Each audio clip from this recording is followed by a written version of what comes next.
యేసుక్రీస్తు త్వరలో రానేయున్నాడు, సిద్ధపడి ఉండుడి మరియు ధైర్యముగా ఉండుడి. ఎటువంటి నిరుత్సాహకరమైన సంగతులనైనను ఎదుర్కొనుటకు మనకు గల ఉత్తమ మార్గము మన ప్రభువును రక్షకుడును రాజునైన యేసుక్రీస్తు మనలను కొనిపోవుటకు త్వరలో రానేయున్నాడని జ్ఞాపకము తెచ్చుకునుటే. ఈ లోకము త్వరలో అంతమగుచున్నది. మన జీవితంలోని ప్రతి కన్నీరు, బాధ మరియు శ్రమను శాశ్వతముగా తొలగింపబడును. ఆయన వాక్యము యొక్క శక్తిని బట్టి నూతన భూమి మరియు ఆకాశము సృజింపబడును. యేసుక్రీస్తు యొక్క రాజ్యము శాశ్వతముగా స్థాపింపబడును మరియు ఆయన రాజ్యము యొక్క ప్రజలమైయుందుము. యేసుక్రీస్తు తిరిగి వచ్చును అనునదియే మనకు గొప్ప మరియు దీవెనకరమైన నిరీక్షణ. తీతుకు 2:13. మహాదేవుడును మన రక్షకుడునైన యేసుక్రీస్తు మహిమ యొక్క ప్రత్యక్షత కొరకు ఎదురుచూచుచు. యోహాను 14:1-3.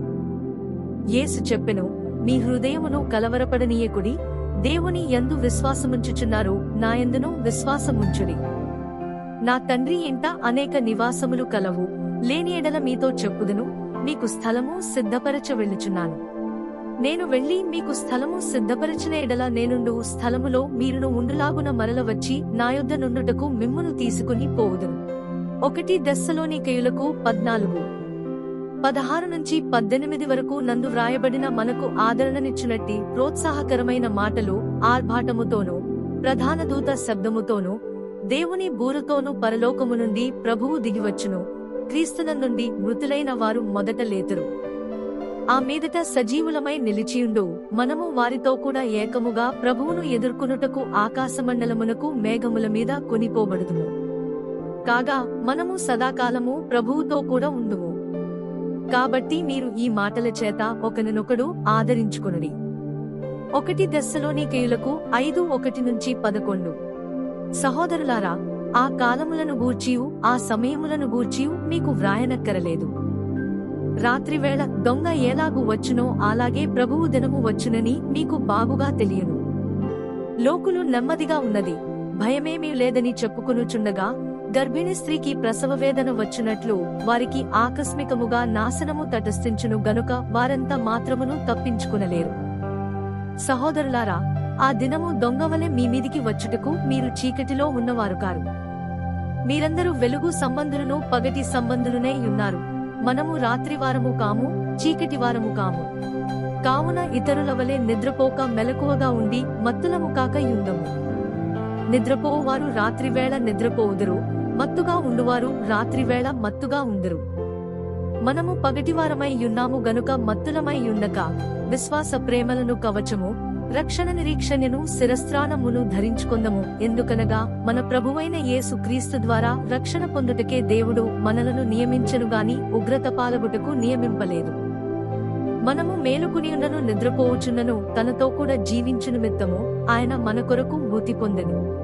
కాబట్టి మీరిప్పుడు చేయుచున్నట్టుగానే ఒకరినొకడు ఆదరించి ఒకనికొకడు క్షేమాభివృద్ధి కలుగజేయడి. మన ప్రభువును రక్షకుడైన యేసుక్రీస్తు రెండవ రాకడ కొరకు మనము సిద్ధముగా ఉన్నామా మరియు ఎదురుచూచుచున్నామా, లేక ఈ లోక ఆశలు కోరికలలో కొట్టుకుపోవచున్నమా? వచ్చెదనని వాగ్దానము చేసిన ప్రభువు నిశ్చయముగా వచ్చును. ఓ ప్రభువా రమ్ము. 1 యోహాను 3:2-3. ప్రియులారా, ఇప్పుడు మనము దేవుని పిల్లలమై ఉన్నాము.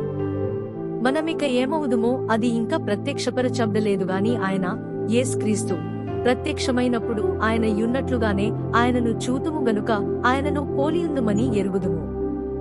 3. ఆయనయందు ఈ నిరీక్షణ పెట్టుకొనిన ప్రతివాడును ఆయన యేసుక్రీస్తు పవిత్రుడై యున్నట్టుగా తన్ను పవిత్రునిగా చేసుకొనును.